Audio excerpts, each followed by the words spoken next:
All right, I think we're live now. Gavin, it's so wonderful to see you again. We were just talking right before going live. I think it's been pre-pandemic since we saw each other in person. You know what? It's Yeah. been, See you. yeah, it's very nice. So, for anybody who's joining live, I don't know how LinkedIn Live works. This is our first time doing it, and it took a long time to get LinkedIn.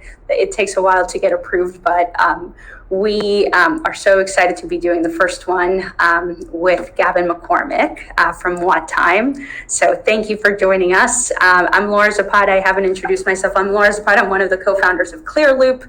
And we just announced our partnership, our official partnership with WattTime to verify and track the emissions avoided from our solar projects. And it's thrilling. It's been a few years of us talking and getting to know each other and getting to know our work. And finally, this coming together just feels like we've been talking for a long time. This is the first real step. And I think the world is our oyster after that. Yeah, it's a big step. It's really exciting. And you guys have such ambitious plans, and I'm just kind of waiting for this moment. So it's nice to find real. Yeah, well, I was just looking back. So this map that I have behind me is the first time that we were trying to figure out how do you measure the marginal emissions from electricity, and then how do you sort of overlay the irradiance, how much sun we get across the country. And so this was our very, very, very first attempt, and it was very rough. And it's basically NREL's map of irradiance overlaid with the marginal emissions at the time, I think, or maybe just this is average emissions of how many pounds of carbon get emitted into the atmosphere every megawatt hour of electricity that's produced, which is exactly what you guys do. And so it was an exciting thing to find WattTime, and I figured maybe we'll just open up with that. What does WattTime do, and how did it come about? Sure. And it's interesting you call that rough, because I would say that for most people thinking about renewable energy, it's still a new idea. The idea that not all renewable energy is equally impactful on the environment. It's kind of takes a minute to think about that. So, my background is I was at UC Berkeley. I was a PhD student working on a project. Hey, if we have a windmill that produces energy in the middle of the night and a solar panel that produces energy in the middle of the day, and the government, we're going to subsidize them, which one should subsidize more? Like, are they taking the same amount of carbon out of the atmosphere? So we started working on projects like, well, this one knocks out a coal plant. This one maybe just turns off another solar panel. Like, is that really very helpful for the environment? And I got interested in the idea that maybe instead of just writing research papers about this, I could go out and figure out ways that we could actually have companies starting to make decisions to really build renewable projects that are more impactful. So we're a nonprofit that does that. And we were just really excited. I remember when we first met, you guys had thought really far down this road. A lot of companies were still just thinking, like, how do we just build more solar panels? And I just like the simplification there. Yeah, it was interesting because when we first started, as you know, with Clearloop, it's 2 years ago now, but when we first started, we were coming at this totally green, not to pun totally intended, and we were not really part of the sustainability world like everybody else was coming at this, sort of like you were coming from an economics background, and so the idea that we would be building more solar projects in our part of the country, sort of thinking about how does this middle part of the country get more investment in renewable energy, and then realizing, okay, what we're getting onto here is that not every renewable energy project has the same carbon value, and if we're all trying to knock out carbon from the grid, then how do we do that with sort of the biggest bang for our buck? And so we saw that the incentives were starting to align, that we really care about this part of the country, this is our community, this is our home. How do we get more corporates to invest in this part of the country in a way that aligns with their whole goal of cleaning up the grid? And then it was really just researching, lots of Googling, to find that there were folks like you who had actually done the research of what was the data and the numbers behind, okay, if the grid mix in California and the electricity that you all are producing in California is primarily, or it's more solar's coming online and more wind was coming online, but it wasn't happening sort of in the Midwest and the Southeast at those rates, then you'd think that that has a different effect. And we didn't know the numbers or the data until we really started talking to you all and learned a lot more about that. Yeah, I remember, because I have the other perspective, right? I'm thinking like a scientist, and here I was doing the numbers. And so we knew that renewable energy was more impactful in some areas than others. I never really thought about, okay, which areas? Yeah. And it was really interesting talking with you that, like, wait a minute, it's probably not a coincidence that we're seeing less impact in areas where there's been a ton of renewable energy built already. And it just kind of really hit us. There was this pattern that happened. We saw a lot of wind and solar developers. They were all going to the windiest places and the sunniest places, and the state governments that had the biggest subsidies. You kind of see this pattern that's spreading it out across the country. Like, not only would it be a better jobs proposition, not only would it be more fair for the country, it actually have a lot more impact than if we build all the renewables in the same place and they're just competing with each other. Yeah. It was so mind-blowing to have found each other coming at this problem from different perspectives. But I remember, I think for us, it was also just trying to figure out, okay, how do you prove out what happens when you put in a new solar project? So when you actually have this intervention, which you all taught us a lot of this terminology, and the folks at Carnegie Mellon and Stanford as well, just learning a little bit more about what happens. How can you actually quantify the amount of carbon that's being avoided by turning on a new solar project? And I think that was totally mind-blowing, and why those are marginal emissions as opposed to the average emissions. Could you talk a little bit more about what the difference in those are and what we're measuring? Sure. I mean, I remember I spent 9 years of my life working on this before I really totally comprehend all the details. But the short version is pretty straightforward. Like, if you think about a nuclear power plant, they don't turn those things off ever. And so there are some power plants that if you are counting their emissions when you're thinking about how are you affecting the world, like, it doesn't mean anything if you have clean nuclear energy in a grid in terms of your effect, because no matter how many wind farms you build, they're not going to turn that thing off. It's not ramping up and down. So the idea that there's some units that are really responding to what people are doing all the time, and other units that are going to be on no matter what, basically, like, our algorithms just look at, all right, which are the units that seem to really do something different when people build a new facility, use a little less energy, adjust their timing, and which are the units that they're just real flat all day long. And a lot of folks have heard this term, baseload or peak power, but really getting precise on, well, how peaky is every single unit, and what are the specific things that respond? That was a big data project that took us quite a few years to pull all that EPA data and process with machine learning. Okay, what's causing what on the grid?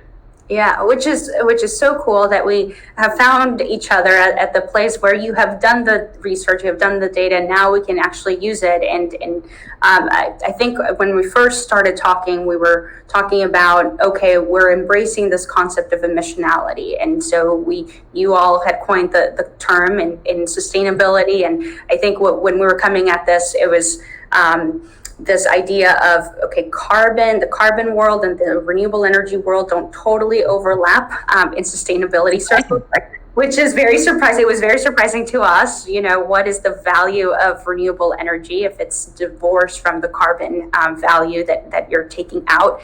And so we learned about renewable energy certificates and how there's no real carbon value associated with them. Because they all sort of, it's clean energy, and so 1 megawatt hour, 1 rec. But then as we started exploring this idea of, okay, corporations, different brands are making all these commitments about being net zero. They're looking at solutions and ways that they can reduce greenhouse gases. How about we go after the electricity grid? Okay, if we're going to do that, then we need to make sure that we know what the value of that reduction is. How much carbon are they actually taking out or avoiding? And then knowing that as we did that exploration, additionality is a very big concept, and it's an important concept in ensuring that what these companies are investing in are real, and they would not happen if it were not for their investment. But then when you all started talking about emissionality and have showing, giving direction to where we were building these projects. And, we didn't know it when we were doing it and thinking about this part of the country, but that's exactly, we were sort of executing on your vision of emissionality. So will you tell us a little bit more about that emissionality concept? Sure. And I mean, it's just a word we made up and it seems to be catching on. And so we basically were sitting around as a bunch of academics and activists in nonprofit world thinking, how do we communicate to companies that are starting to buy more and more renewable energy that it's not really true anymore that if you build a solar farm or wind farm anywhere you do, it'll have the same impact. And if they're what they're really after is we actually have to beat climate change here. It really matters. There are these huge spreads you could have. And we were thinking, how do we get people to care? It's one thing to measure the science and to publish a paper. It's another to make some companies do something about it. And we kind of were really struck that there was this big change in the sustainability ecosystem in the last couple of years saying, maybe it does matter not how clean is my company, but how clean did my company make the world? And the difference between, okay, we're just shuffling around who owns the pollution or we're actually making the problem better. That was a major conceptual shift for a lot of sustainability organizations and thinking, okay, we care about the additionality of our project, not just is it green, but what does it mean for the world? And we were just trying to riff on that, saying like really good thinking about, did it make the world better at all? But it's not really a binary thing, right? It's not like, did you make the world better at yes or no? It's like, well, how much did you make the world better? And so that's where we had this word emissionality that we thought the fact didn't hurt that it rhymed, and the idea that we can now measure like how impactful, not just is it impactful at all, but like progress. Yeah, no, that's great. And so when we released our white paper in the fall of last year, this co-written white paper where we are taking all these ideas and basically putting them down on paper, sort of from the background of business and nonprofit and academia and putting this together. And basically, I think that was really an attempt to show what we had in private conversations all along of, okay, there is this really important thing that we're onto here where we need to start thinking about how do we get more parts of the country invested in clean energy when there's not as much regulatory or political will to change and to change the grid mix and the capacity. And so how do we put attention to, okay, this is valuable because the carbon emissions that we can get, the sort of, our version of more bang for your buck, you can build fewer watts of solar. And I was looking at the marginal emissions the other day and saw that in California, for example, I think the grid is twice as clean as it is here in Tennessee. So this little number that you and I are doing right here with the electricity that we're consuming, our impact on the environment, mine is twice as bad as yours. Really terrible. So that concept, and I think for us, because we weren't coming at this from sort of the technical background, we're really coming at this from more, how do we make this really common sense? And the common sense thing about it was for us, just you turn on the lights, we all turn on the lights. You and I are both doing this thing, and the fact that my turning on the lights can hurt the environment twice as much as your turning on the lights it doesn't seem right, doesn't seem fair for this country. And the fact that you have more access to clean energy than I do, it's not sort of by choice, but just design structurally of how our utilities operate today. It really has made us really think about how do we communicate this to people who just think about fairness overall. Yeah, there's such an interesting angle here. I think you can sort of look at the problem either way. You can say there's something really unfair about the fact that like you're not able as a person who cares about climate change to access clean energy as easily as I am just because of where we live. Like there's that fairness angle. But then the flip side of it is like that actually means that as a society, we can have way more impact by prioritizing clean energy where you live than where I live. And the part of that I think is really interesting is that it's kind of a moving target, right? If you zoom back 15 years ago, it was super high impact everywhere because there was nowhere that had much clean energy. And I like to think as the energy transition unfolds, it's going to keep expanding that circle of who are we paying attention to. And I just think it's really interesting that we often talk in terms of blame for emissions and instead talking about the opportunity to really make an impact. Like the opportunity is much greater where you are than where I am. I just think that's a really interesting, whole different way to think about climate change. Yeah, I think that's totally right, and we share that. This idea that we can be optimistic about this opportunity that we have in front of us. We've done a lot of research and have the data in front of us. We can now prove out and have nicer maps than the one that we cobbled together a few years ago, to showcase. Here's the opportunity, and I think that was a really great thing about that white paper, of trying to just map out. Okay, here's the places where you can get the most. How many watts of solar does it take to reclaim or offset that metric ton of carbon that companies are after, and just trying to think about it as that opportunity of, you can really map out the country and say, well, based on these two factors of grid dirtiness and solar availability or sun availability, you can really start to see and unfold some of those things. And I think what we saw as a result of that is not only the opportunity, but also of solar and sort of the environmental attributes of what new solar brings to this part of the country, but also sort of the other layers, the socioeconomic layers that sort of happen to be integrated in that. Totally. And so it's really interesting. I think the conversation started with carbon, right. But as soon as you start thinking about, okay, what does it mean when you build a new project? You can put any lens you want on it. You can think about jobs, you can think about health impacts. And the more we stare at this, the more, we keep being struck that we as a society have been acting like it's just to build more renewable energy. And it's such a hard problem, and there's no way we could possibly tackle a problem of this size. And seeing how just being smarter about looking at the impacts, actually we can kind of like double the impact of the renewable energy industry pretty quick and easy with some data. That just gives me hope in a society where we're, these are hard problems. We were talking about time, we don't have much time. And the idea that if you want to think about health, if you want to think about equity, if you want to think about climate, we could be doing way better, faster, to me is really striking.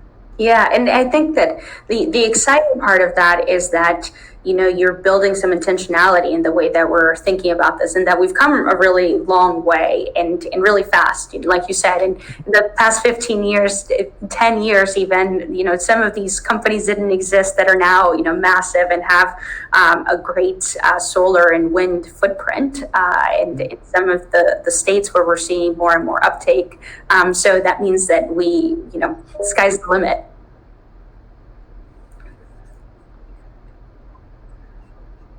Yeah.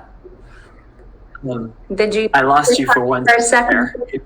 I had a great fun about the setting the limit and everything, but I think I would love to hear a little bit more about what you guys are thinking in terms of, you're now part of the Climate Trace program. You've been working with the likes of tech companies like Google and others in the Bay Area to try to figure out this, tackle these issues. And then now that we have this partnership, I would love to just learn a little bit more, share out what WattTime has been up to in the past couple of months. Sure. I guess I would say one thing that's going on is we're just really struck by the global change. I mean, really since September, we've noticed just a huge difference in the biggest users of energy in the world saying it's time to get serious. And I just, in months, not years, we're seeing more climate commitments. I think it's literally true, more climate commitments since September than before September, just for a scale of how many companies are saying, all right, it's time to get serious. And so we are working on one project to try to reproduce some of the great work the US EPA was doing, measuring the emissions from all the power plants so we can sort of measure some of the benefits, but globally. So we've received some funding from Al Gore and from Google and a couple of others to use satellites and AI to try to measure the emissions of every power plant in the world. And Climate Trace is a big coalition of us and a bunch of other nonprofits and universities trying to get that data set in the hands of everybody. And to me, the part of it that's really exciting is it's not just like we're going to put that data on a shelf somewhere. And it's not even just that we're talking to like users of energy about they want greener. It's we're starting to talk to folks like you guys who are saying like, okay, we sit in the middle of that ecosystem, actually able to do something about it. Mm-hmm. And so there's such a history in the environmental movement of like, we measure the problem and we say people should care. And then we like, great, we're done. Like we said, people should care. And what I feel like is really changing now is that end-to-end pipeline. So we're measuring the emissions, we're handing it to folks who say, great, like we want cleaner energy. And then we're handing it to folks who say like, okay, we can get the job done. Yeah. And so we're seeing EV companies thermostat companies, renewable energy developers increasingly say we're kind of in to start multiplying impact with data. And that's really fast change. And it's super exciting, just having the availability of the data and not having to, search through, a thick, reviewed article that talks about this stuff. I think it's been really great to be able to just tap into your expertise and just talk to you and all the folks at WattTime and be able to just understand a little bit better so that we can actually implement something and make something practical. And I think my hope is that this pilot project that we have going on in Jackson is going to be the start of a few other ways and sort of showing, pioneering how exactly is it that when you build a new solar project, what exactly is it doing? How can you validate that a company, saying that they're going to be taking back this or avoiding this amount of carbon and being able to say yes with some certainty and data and confidence that it's not just sort of like, yes, that's around right. or guesstimates, and this is actually based on lots and lots of research. And you keep talking about AI. Would love to hear more about how the algorithm works to be able to measure these things, because everybody talks about AI, machine learning. I have some and then sort of walks away from that. So just to share a little bit more about what that actually means and how you guys are all implementing it. I'm just laughing because I remember our first conversation when I was saying, like, do you understand how much research this might take to really get this accurate? And I just remember you guys saying, like, yeah, we want it to be right, like even if we're signing up for a long journey. So here we are. I was like, okay, let's do this. But what we have built a pipeline now, and other folks like EPA and Carnegie Mellon have been doing a really good job of this too. And so what we do is we look at the hourly data from the EPA of every fossil fuel power plant. So we're looking at how much electricity did every single fossil fuel plant emit or use, how much pollution did they emit, and we have that for every hour. So we can actually start to say, okay, which hours were different than other hours, and why were they different? And so what our algorithm does is it monitors what was going on in power grids at those times, who was increasing their electricity demand, like what were wind storms changing, how wind farms were producing, what are all the kind of variation we can see. And every time there was variation like that, which are the power plants that actually did something different? And our AI systems are pulling all of that data and just matching, just seeing things like, oh, I see. Every time these wind farms have a sudden spike in energy, so there's kind of more energy, these are the coal plants that turn off. Except that if it's a rainy Tuesday and the price of energy was really high, these coal plants stay on anyway, and it's a gas plant that turns off. And so just saying, what are the patterns in every time energy demand changes or energy supply changes, which fossil fuel plants respond, or is it not a fossil fuel plant? More and more often we're seeing actually somebody's literally turning off another wind farm. So actually, if you build another wind farm, did you really help? You just turned off other renewables? Right. And pairing all those historical incidences is what our AI does. Yeah, which is amazing. So I used to work at a place where we used AI to figure out a way to know whether or not somebody wanted a type of food delivery. So it's just the way that we're using some of the stuff that has come out of Silicon Valley to do some really cool stuff. I mean, consumers want to know that they are being serviced the type of pizza and the type of tacos that they're really looking for. But to have this application to something really, really impactful, and not to denigrate anybody's work, but this is this application able to have something that matches and knows, okay, this is what's going on with our electricity grid, and to get smarter every time, and to be able to then say, okay, this is what you are when people are investing, their money into something, they want to make sure that it's real. I think more and more stakeholders, whether it's consumers or investors or any number of politicians and others, are more interested in knowing, if a company is making a claim about something, what does that actually do, and what does it mean? Greenwashing is sort of big bad wolf in the room for a lot of these companies that sometimes makes them feel like they are paralyzed because they don't want to be blamed for greenwashing when they're taking some sort of climate action. And so for us, that's why it was so important to make sure that we were getting this right. So yes, you're measuring your carbon footprint. That's very important. You're reducing your carbon footprint as much as possible as a company. And now what do you do with the leftover? And we want to make sure that there's some certainty around and lots of confidence around what your investment does. So if we're telling you as Clearloop that you are going to be reclaiming X amount of carbon because you're building X amount of capacity into the grid in this particular community, that there's something that shows that, what that money at work and how that's cleaning up the grid, and being able to have that transparency with the data that you all are providing is incredibly helpful. And it just continues to make the business case without just beating somebody over the head with the business case of why climate action and this type of very tangible investment is real. Yeah, it's interesting. So I'm a scientist and activist. I spend all the time thinking about things like, okay, well, has this research been peer reviewed? How many people agree with this paper? Did anybody find any different results? And kind of that kind of certainty. I was interested to hear you guys talk a little bit about the business certainty. So something about any science is there's always, tiny error bars. There's always a little bit of unpredictability. And if we're making guesses about the long term, how do you handle that? And you guys thinking about things like, okay, how much do we want to bake in an extra layer of kind of like backup savings? How much do we want to have essentially like insurance policies for impact? Yeah. I thought that was really interesting because a lot of scientists are talking about how do we be sure. But you guys had really smart thinking about like, okay, there's always a little bit of uncertainty, but how do we make sure we've accounted for that instead of saying like, gosh, I hope it's fine. Yeah.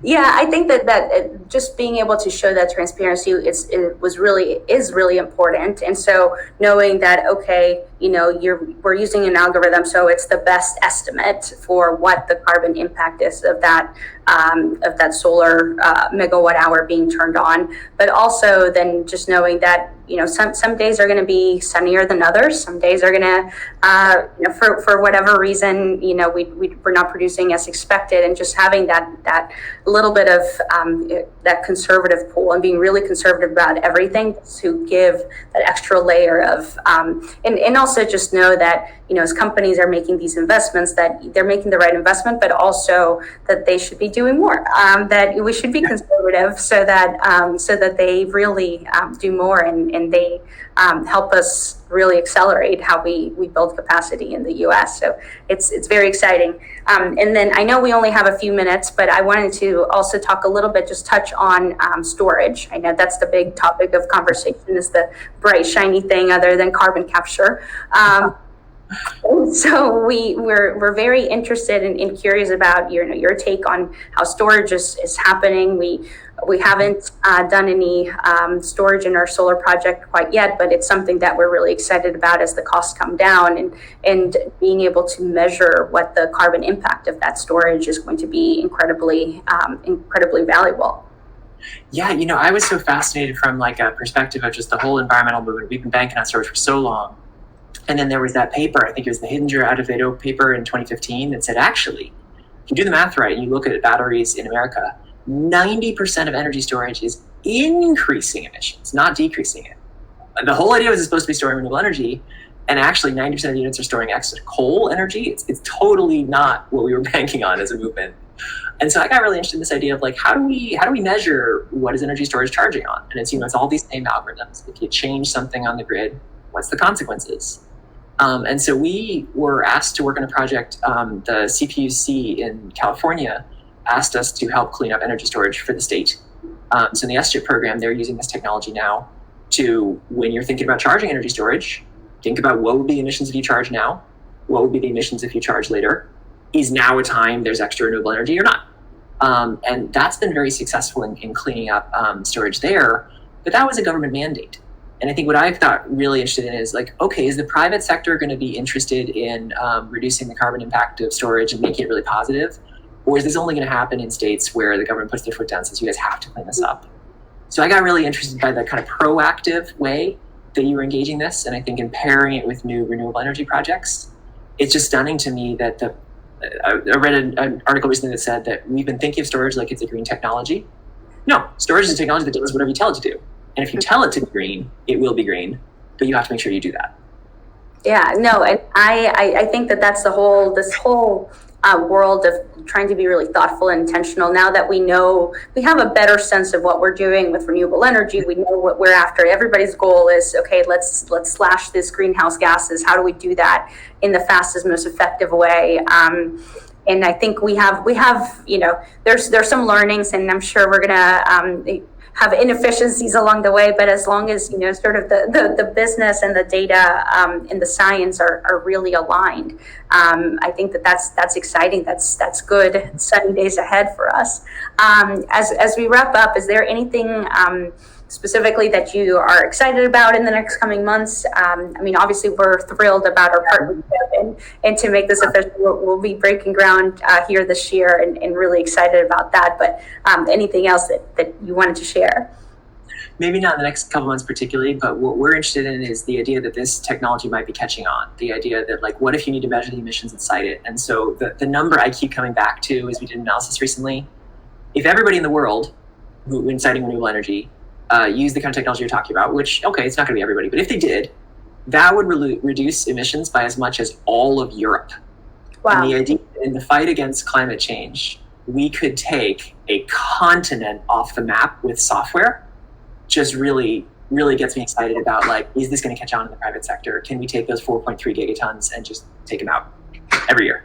I love it. I'm ready. We're here for it. We can do this. Yeah, we can do it. Well, let's do it. Well, thank you, Gavin. I'm so happy that we got to see each other, even though not in person, but at least we're not masked. So, being able to see your face and say hello, and thank you so much for your leadership at WattTime and your team. They've been incredibly helpful. Just having people like Henry and Laura, chime in and help us, and Pete and others that have been so helpful in helping us think through this, make this right, and hopefully share this out with the world so that more companies get access to this and more communities get a chance to have clean energy. Well, thanks for making impact happen. This is so exciting to see it becoming real. It's awesome. Well, we'll see each other hopefully in one of our states here pretty soon. Looking forward to seeing in person. Once we're all vaccinated. Thank you so much, Gavin. Take care, Laura. Bye.